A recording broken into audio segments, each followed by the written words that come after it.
నమస్తే అస్తు భగవన్ విశ్వేశ్వరాజ మహాదేవాయ త్ర్యంబకాయ త్రిపురాం తకాయ త్రికాగ్నికాలాజ కాలాగ్నిరుద్రాయ నీలకంఠాయ మృత్యుంజయాయ సర్వేశ్వరాయ సదాశివాయ శ్రీ మహాదేవాయ నమః. శివ సంబంధితమైన వైదిక స్తోత్రం ఇది. శివ సంబంధితమైన అమృత స్వరూపమైన మహావృక్షం రుద్రాక్ష వృక్షం. సురపున్నాగా అని సంస్కృతంలో నామాంతరం.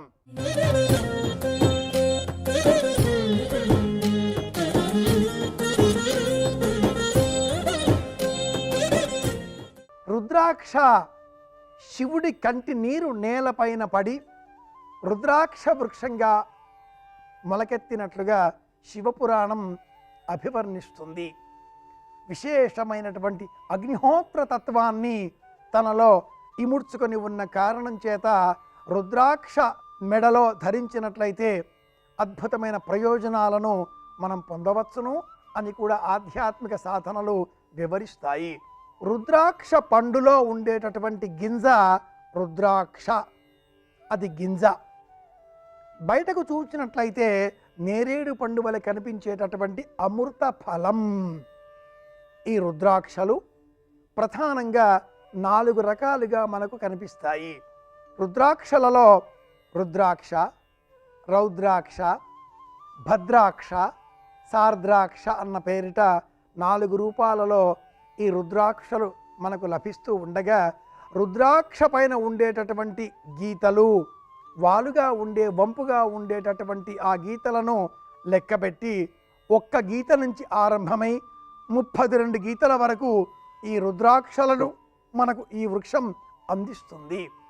ఈశ్వరుని పూజించేటటువంటి సమయంలో బిల్వపత్రి, మారేడు పత్రి ఎంత ప్రశస్తమో రుద్రాక్ష గింజ లేక రుద్రాక్ష ఫలంలో లభించేటటువంటి బీజం అంతే ప్రశస్తమైనది.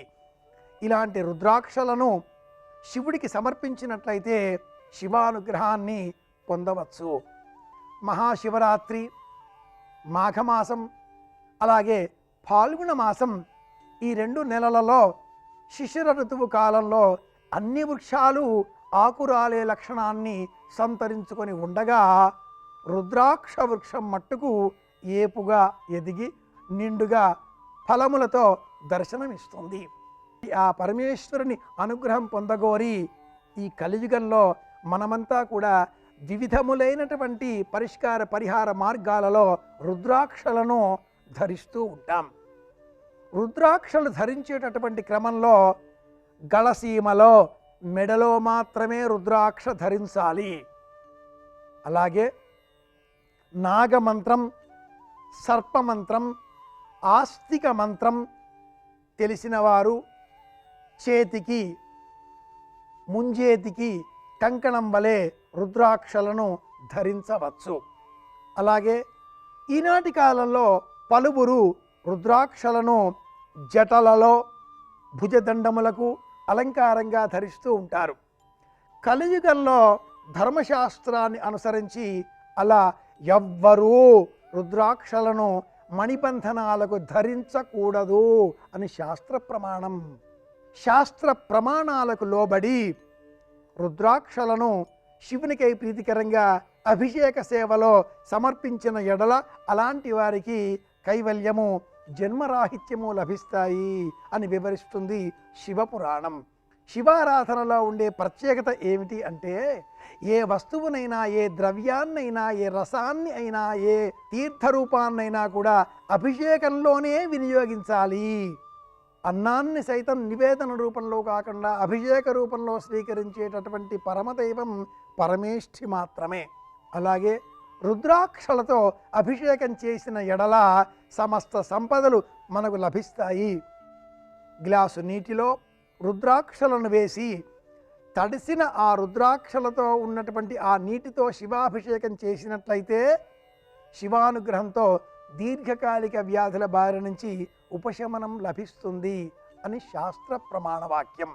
రుద్రాక్షలు నిక్కమైనవా లేక మోసపూరితమైనవా అని తెలిసే నిమిత్తమే చేసేటటువంటి ప్రయత్నాలలో రాగి లోహం ప్రధానమైనటువంటి స్వరూపాన్ని కలిగి ఉంటుంది.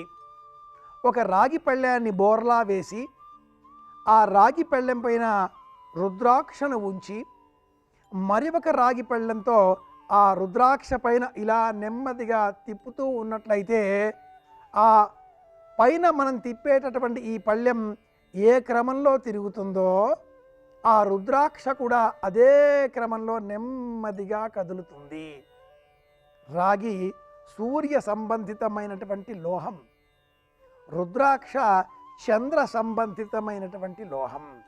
చంద్ర సూర్యులు ఇరువురు కూడా మనస్సు శరీరము అనేటటువంటి తత్వములకు ప్రతీకాత్మకంగా మనకు సంప్రదాయం వర్ణిస్తుంది.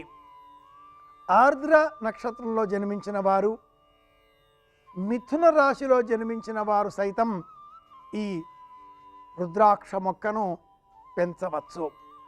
రుద్రాక్షను దానమిస్తే విదేశాలకు వెళ్ళాలి అనేటటువంటి కోరిక సాకారం అవుతుంది.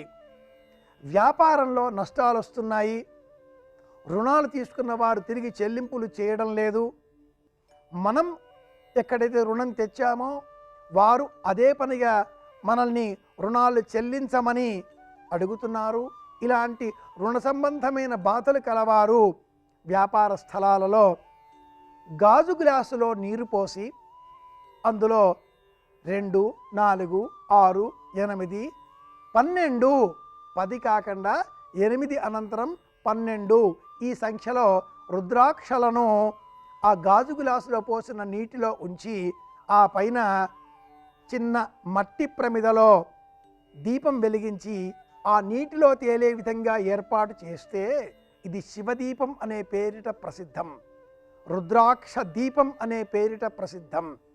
ఇలాంటి రుద్రాక్ష దీపాన్ని సోమవారం నాడు ఎక్కడైతే మీరు వ్యాపారం నిర్వహిస్తారో అలాంటి చోటల సాయంత్రం వేళ 6 గంటల తర్వాత ఈ రుద్రాక్ష దీపాన్ని, శివదీపాన్ని వెలిగించినట్లయితే ఈ దీపకాంతుల ప్రసరించినటువంటి ఆ కాంతుల దీధితుల కారణంగా రుణ సంబంధమైన దోషాలన్నీ కూడా పటాపంచలవుతాయి. శివానుగ్రహంతో ధనం సకాలంలో చెల్లింపులు, రుణాలు, లావాదేవీలు అన్నీ సక్రమంగా మారడంతో మనసుకు ప్రశాంతత చేకూరుతుంది. పరమేశ్వరుడు బోళాశంకరుడు. దేవతలు అడిగిన వెంటనే గరళం అని కూడా ఆలోచించకుండా కంఠసీమలో దాచుకున్న బోళాశంకరుడు. అలాంటి ఆ పరమేశ్వరుడి అనుగ్రహాన్ని సులభంగా మనం పొందాలి అంటే రుద్రాక్ష మొక్కను పెంచాలి. వ్యాపారం నిర్వహించేటటువంటి చోట ఈ షాపు తలుపు ఏ వైపు ఉన్నా కూడా, ప్రధాన ద్వారం ఏ వైపు ఉన్నా కూడా ద్వారానికి ఇరువైపులా కూడా పూల కుండీలలో పెంచినట్లయితే ఈ విధంగా కూడా రుద్రాక్ష మొక్క మనకు ప్రయోజనాన్ని అందిస్తుంది. కానీ ఇది మహావృక్షం కనుక రుద్రాక్ష మొక్కను సేకరించి శివాలయాలలో ఆగ్నేయం వైపున పెంచే ప్రయత్నం చేయాలి. శివాలయాలలో రుద్రాక్ష మొక్కను నాటి పెంచి పెద్దన చేసినట్లయితే అలాంటి వారికి శివానుగ్రహంతో అష్టైశ్వర్యాలు లభిస్తాయి అని శాస్త్ర ప్రమాణ వాక్యం. ఇది అమృత వృక్షం, రుద్రాక్ష వృక్షం.